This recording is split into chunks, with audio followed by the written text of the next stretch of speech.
उद्देश्य से आया हूं। आप सब जानते हैं कि बिहार में पहले चरण का मतदान आगामी 19 तारीख को होने जा रहा है।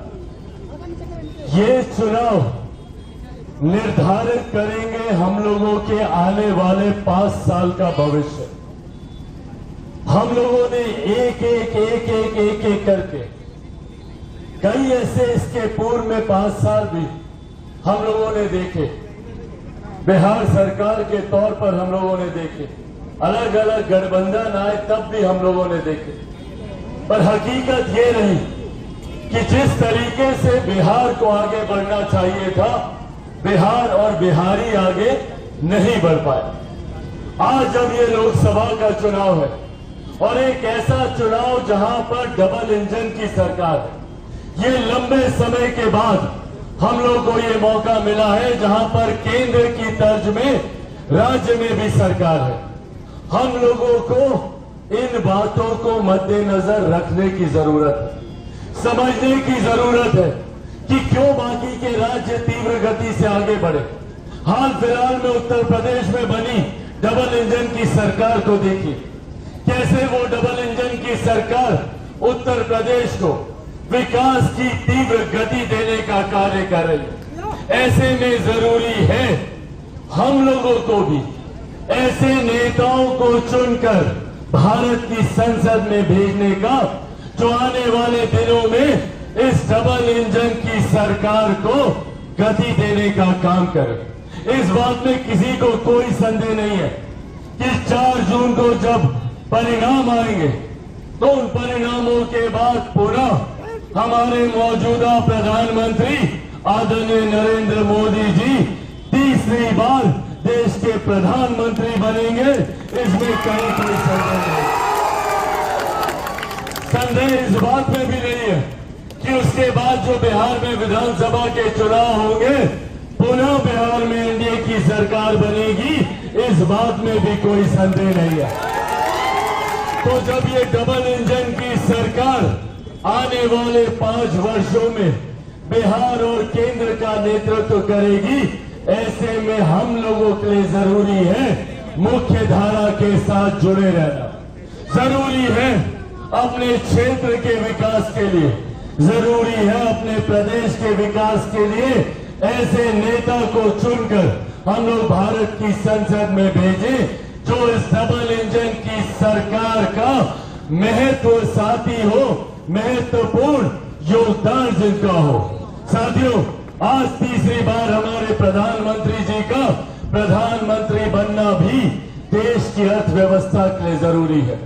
आज हमारे देश की अर्थव्यवस्था 5वें नंबर पर है।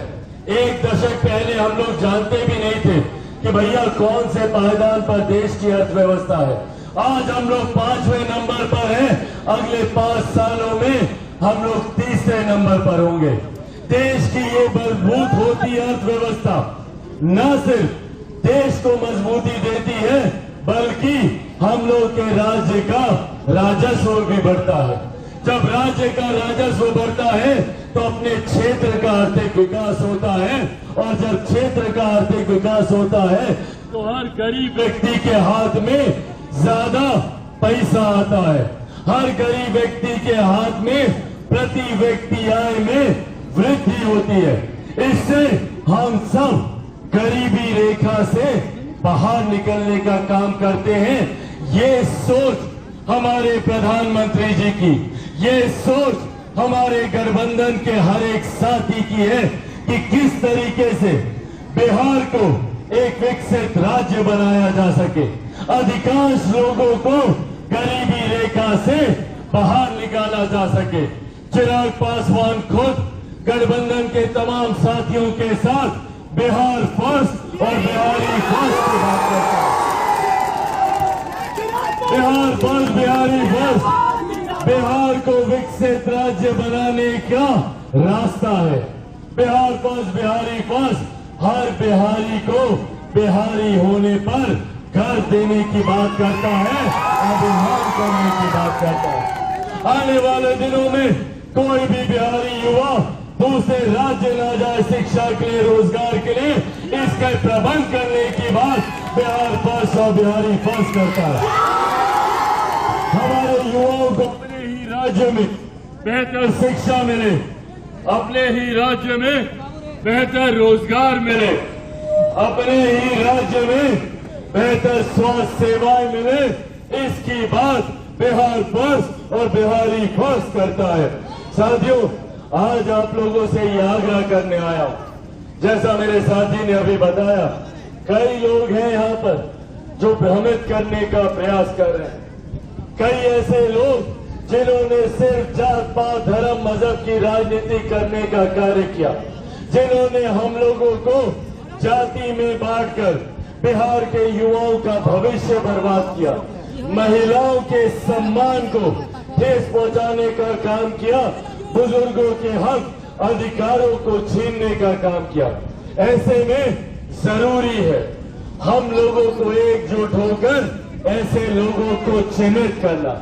कई लोग हैं जो यहाँ पर भ्रम फैलाकर हम लोगों को एक दूसरे से अलग करने का प्रयास कर रहे हैं। मैं उनकी पृष्ठभूमि के बारे में नहीं जाना चाहता।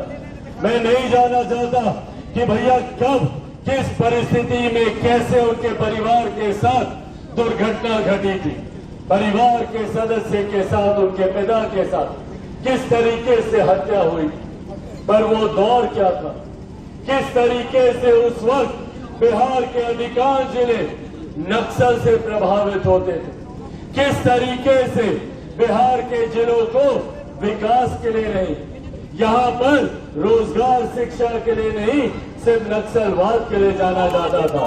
और आज बिहार को जाना जाता है, गया को जाना जाता है, तो यहाँ पर हमारे केंद्रीय गृह मंत्री आते हैं, यहाँ पर अमित शाह जी आते हैं, यहाँ पर हमारे प्रधानमंत्री आदरणीय नरेंद्र मोदी जी अपना आशीर्वाद देने का काम करते हैं। आज उस सोच से गया को हम लोग आगे बढ़ाने का कार्य कर रहे हैं। इसीलिए साथियों, यह आग्रह आप सबसे करूंगा, बिना भ्रमित हुए सिर्फ एक लक्ष्य को दिमाग में रखने की जरूरत है, सिर्फ बिहार के भविष्य को दिमाग में रखने की जरूरत है, विकसित बिहार के निर्माण को बिहार दिमाग में रखने की जरूरत है, महिलाओं के सम्मान को, बुजुर्गों के अधिकार को और मेरे तमाम युवा साथियों के बेहतर भविष्य को अपने दिमाग में रखने की जरूरत है।